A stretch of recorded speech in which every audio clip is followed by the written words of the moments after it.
Hello, Steve Arts 89. Well, I'm continuing my sort of horror marathons, franchise marathons, not just through October, but it's been a good reason to focus on horror.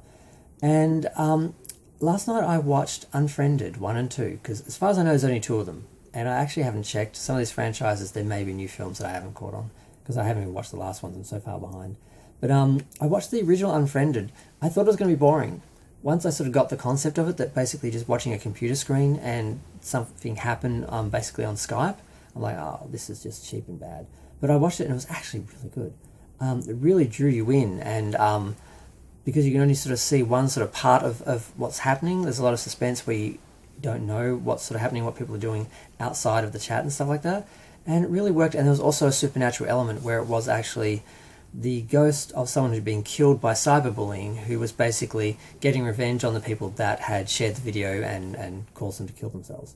So it was really good. I really enjoyed it. I was like glued to the TV. It was really great. And then I watched the second film, because I remember how good the first one was. I didn't remember anything about it at all, just the format. And I watched it again also because it'd been so long. It was like watching it brand new, like it was a new film. And there was a second film, and I just assumed it was sort of a similar theme. The first film is called Unfriended. The second film is called Unfriended Dark Web. And we all know what the dark web is. I actually know someone who does stuff on the dark web that I met once. I went into his lair, and it literally was set up like a lair and everything. I'm like, oh my God, I'm never coming back here again.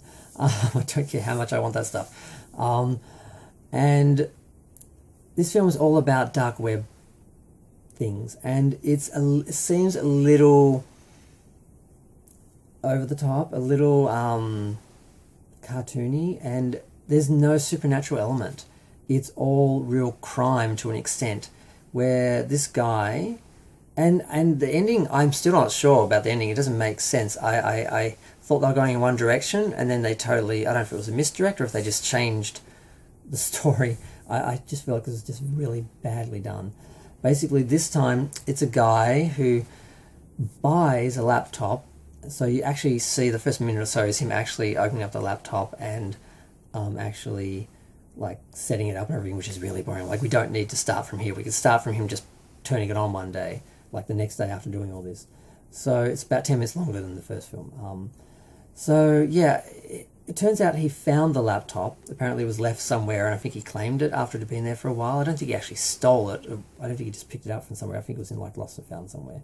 But yeah, once he opens it up and starts using it, people on the dark web, who it was their laptop, are onto him, and they are targeting him. And he has a girlfriend who is deaf that he has trouble communicating with because of sign language. He's trying to learn it, and they're trying to work away how to do that. And that's sort of how the film starts off. And he keeps getting contacted by someone.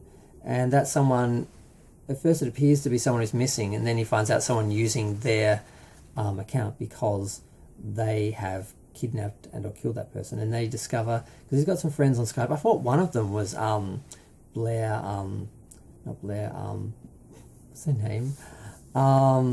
Brie Larson. I thought it was Brie Larson for a minute. I meant to check the credit and I didn't, but I think it just looks like her.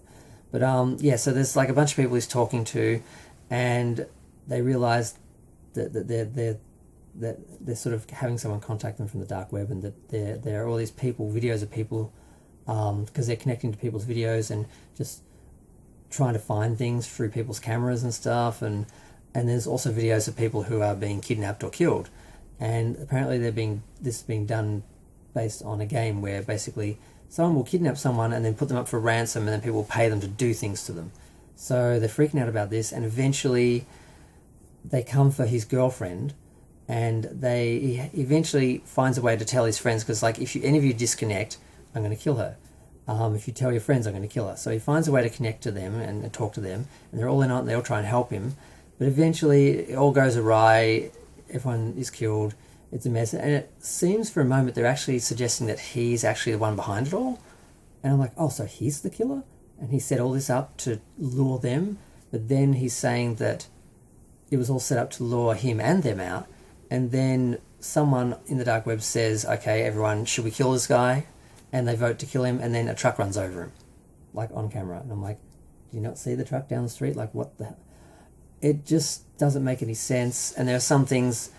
There's a guy who is at home, and they've sent the police to his place to actually save him. by having him make a fake threat because he's an extremist, like conspiracy theorist sort of guy with his own podcast. So the police are at his door and they say lay down because they're breaking in, and he goes up the stairs to the door, and of course they shoot him, and I'm like, well, obviously that was going to happen. There's no suspense because it's stupid. So there are things like that that don't work. The overall abandoning of the paranormal to go to like a more conventional murder story and crime story was kind of it wasn't a good film. It didn't make any sense. It wasn't really properly explained. I don't know if they're trying to be ambiguous or it was just poorly scripted, or they changed the ending or they mixed the endings up. I don't know. It was a mess. First film, great. Second film, fail. So yeah, I probably will never watch that film again. So feel free to share, like, comment, subscribe. Let me know what you think. I don't know if I'll watch a third one, but maybe.